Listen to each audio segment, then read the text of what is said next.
Mesdames, Messieurs, bonjour. Bonjour. Mesdames, Messieurs, mes chers compatriotes, l'heure est grave, mais elle exige de nous lucidité, dignité et fidélité à nos convictions et à nos valeurs les plus profondes.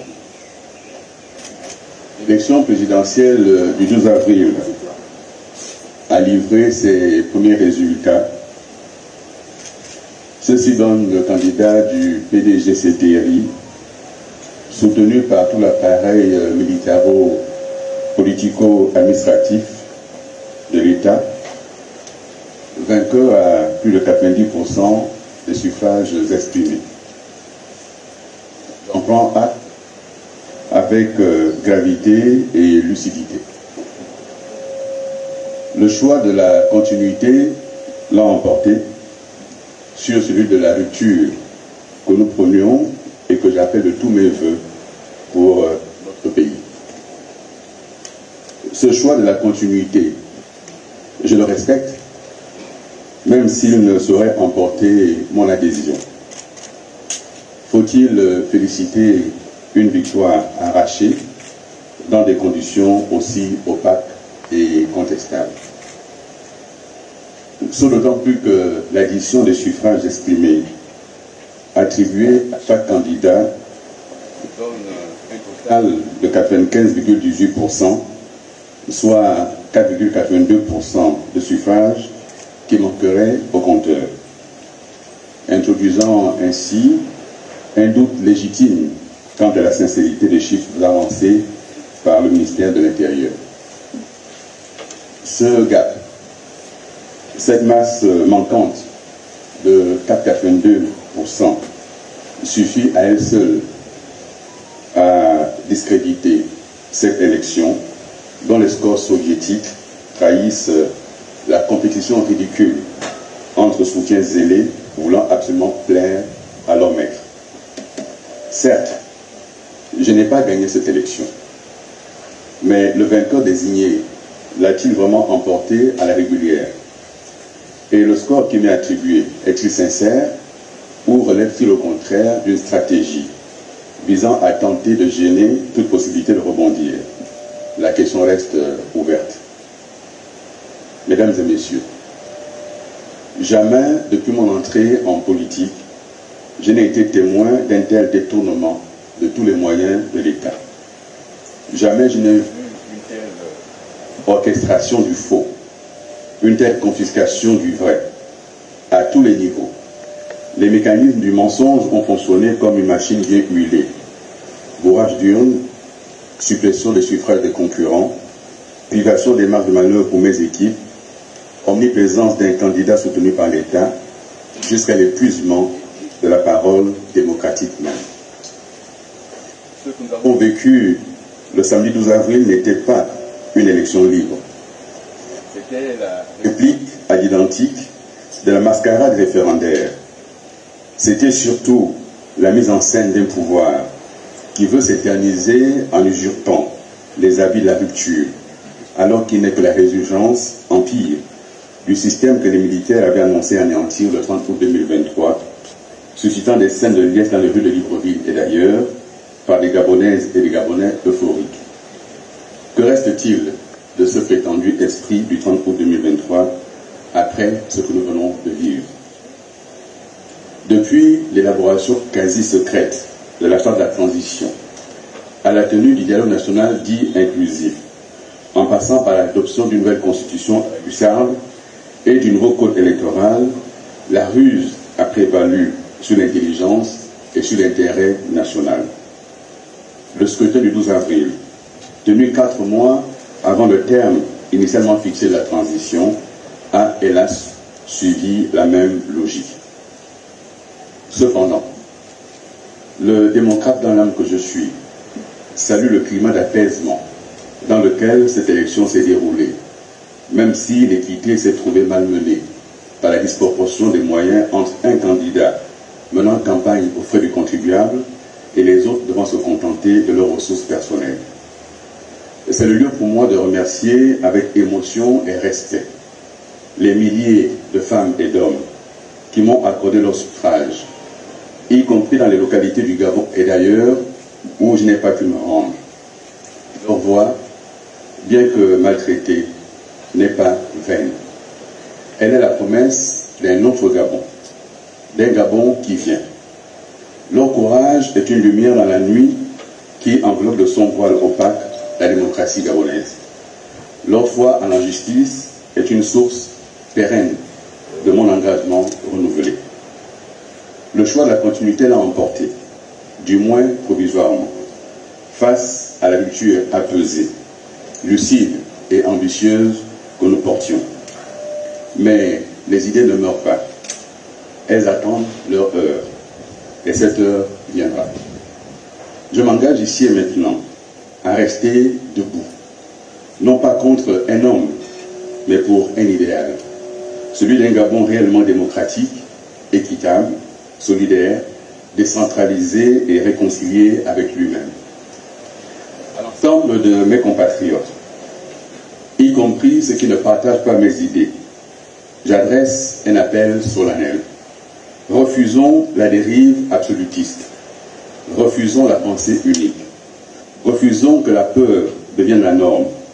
Ensemble, préparons un retour à une démocratie véritable, où le pluralisme ne saura plus être un danger, mais une richesse. Ce combat dépasse ma personne. Il concerne l'âme de notre nation. Et pour cette âme, je continuerai à me battre. Que chacun garde foi en l'avenir, car le Gabon ne sera sauvé ni par un uniforme, ni par un slogan. Il le sera par la vérité, la justice et l'unité retrouvée. À cette jeunesse qui s'est mobilisée, ici comme au sein de la diaspora, je veux redire mon engagement à tenir la barre et à ne rien céder. Aux hommes et aux femmes qui m'ont accordé leur suffrage, je redis ma gratitude et ma détermination à continuer à promouvoir les idées que nous avons portées durant cette campagne électorale. À toutes les équipes de la plateforme Ensemble pour le Gabon et aux autres compatriotes qui nous ont rejoints, je renouvelle l'expression de ma profonde reconnaissance. Le sillon a été tracé et le signal d'une nouvelle espérance est là. À nous de continuer de travailler dans une forme qu'il restera à définir pour rallier le plus grand nombre de nos concitoyens à nos idées.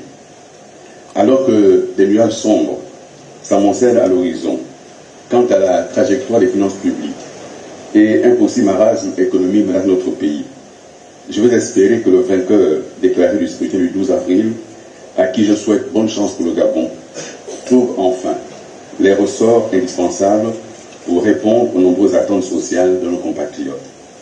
Que Dieu veille sur notre pays, que vive la République, que vive libre et debout, le Gabon immortel, notre patrie chérie. Je vous remercie.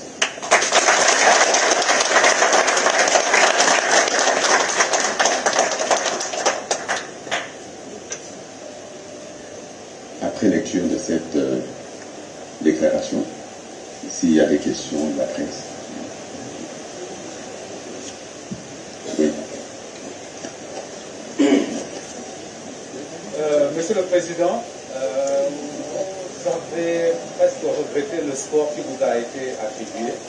Vous avez dénoncé quelques dérives pendant le scrutin.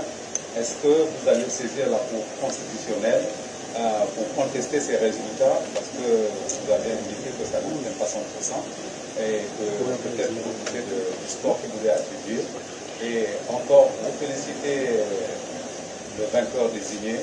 Est-ce que vous allez vous mettre à la disposition de la République ou du vainqueur? Je ne pense pas que j'ai félicité le vainqueur. Je crois que vous m'avez mal entendu. Je lui ai souhaité bonne chance, mais je ne le félicite pas. Et je ne me mets comme je suis à disposition des Gabonaises et des Gabonais pour continuer à promouvoir l'idée que nous avons portée pendant cette campagne électorale, qui sont les idées de rupture, une rupture déterminée, mais des idées d'une nouvelle espérance pour le Gabon, fondée sur un projet que nous avons proposé, qui porte essentiellement sur la réforme de l'économie, des finances publiques, et sur le revenu universel garanti qu'on a proposé aux Gabonaises et aux Gabonais. Et nous continuons à nous battre pour ces idées-là. ma conception de la question démocratique, il y a un vainqueur à l'élection, peu importe finalement comment ça s'est passé, en gros, je crois qu'il ne peut pas être fier de ce score-là soviétique qu'il aurait pu éviter. Maintenant, il est vainqueur de l'élection, je ne perdrai pas mon temps à saisir la Cour constitutionnelle gérée par son frère, c'est inutile. Et qui plus est, je ne mettrai pas à sa disposition de travail.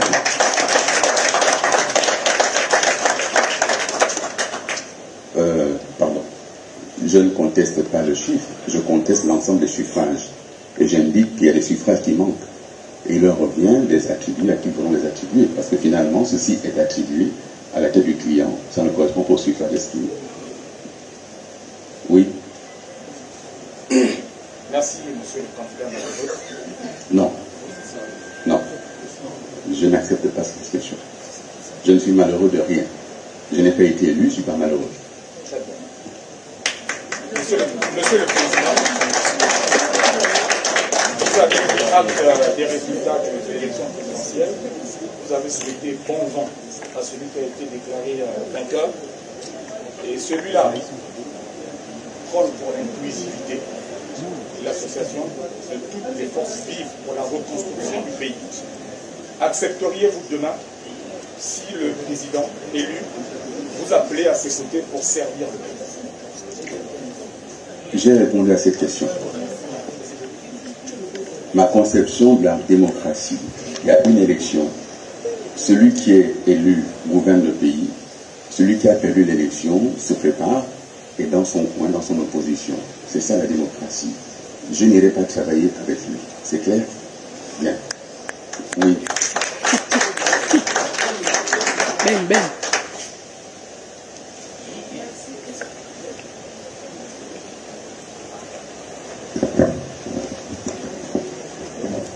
Bonjour, merci. Est-ce qu'on va vous retrouver dans une autre échéance électorale comme législative?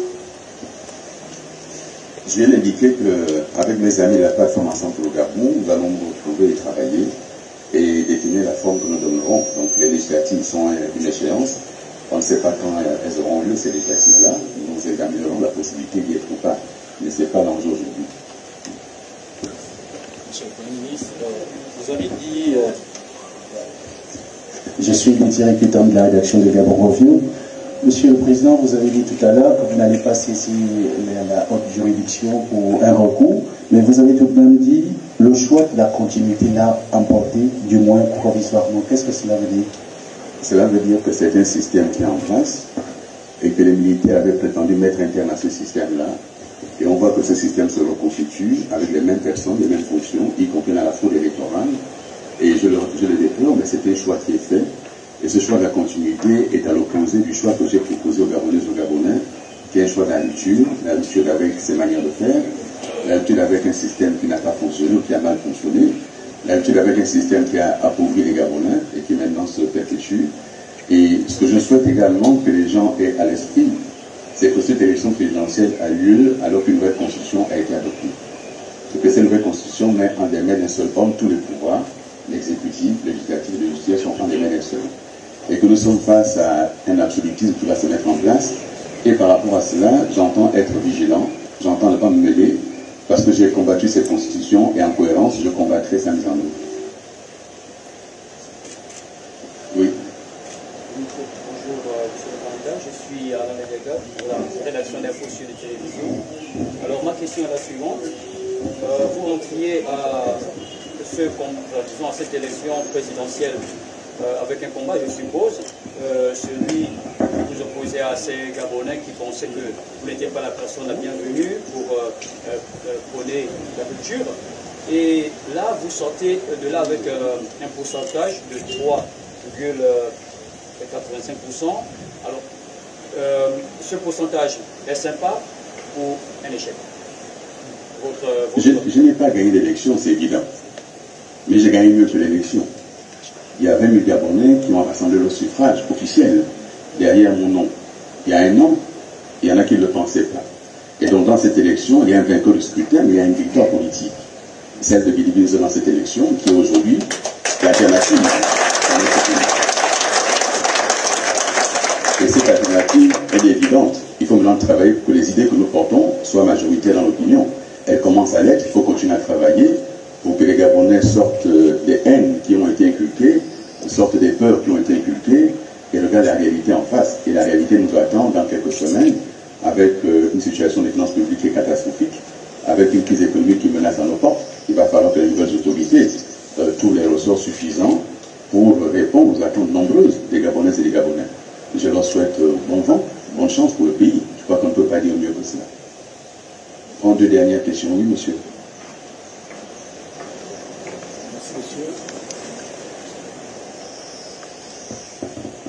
Merci, monsieur. Bonjour, je suis Pierre Lavert-Jourdan, je travaille pour Equinox Télévision et Radio, nous venons du Cameroun. Vous avez indiqué tout à l'heure des éléments qui montrent à suffisance que vous étiez parfaitement au courant qu'il y avait toute une machine huilée pour que vous ne gagniez pas cette élection. Ma question, pourquoi êtes-vous allé à cette élection donc? Je suis allé à cette élection conscient qu'il y avait en face la machine de l'État, la machine de l'armée, la machine du PDG et toutes les autres formations politiques pour la victoire d'un homme. Peu importe finalement de quelle manière cette victoire allait être obtenue, peu importe. Mais une élection, c'est aussi une campagne électorale pour promouvoir ses idées. Et je pense que ces idées, je n'aurais pas pu les partager si je n'avais pas été candidat à cette élection. Et aujourd'hui, les Gabonais savent ce que je pense. Les Gabonais savent qu'il y a une alternative crédible et possible face aux militaires, dont l'échec est patent. L'échec sera là.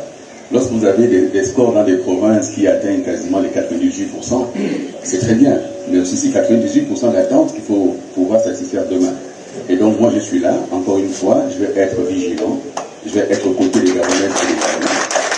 Et si je n'avais pas été candidat à cette élection, j'aurais continué à être aux yeux des uns et des autres l'ancien Félix Dadi Bongo. Le 12 avril est un aboutissement pour certains, mais c'est un nouveau départ pour d'autres, et pour moi en particulier. Désormais,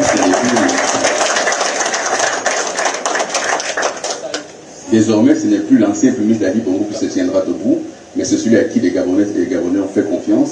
20 000 personnes, ce n'est pas rien dans un pays comme le nôtre. Et ces 20 000 personnes, je leur dis merci beaucoup. Et à partir de ce suffrage, nous devons bâtir quelque chose pour demain. Et donc nous sommes prêts pour le Gabon de demain. Bien. Merci mesdames et messieurs d'avoir été là. Et c'est ce que je voulais dire aujourd'hui. Bon courage, bon vent. Et puis le Gabon nous regarde et nous attend. À bientôt. Chaque planète a sa propre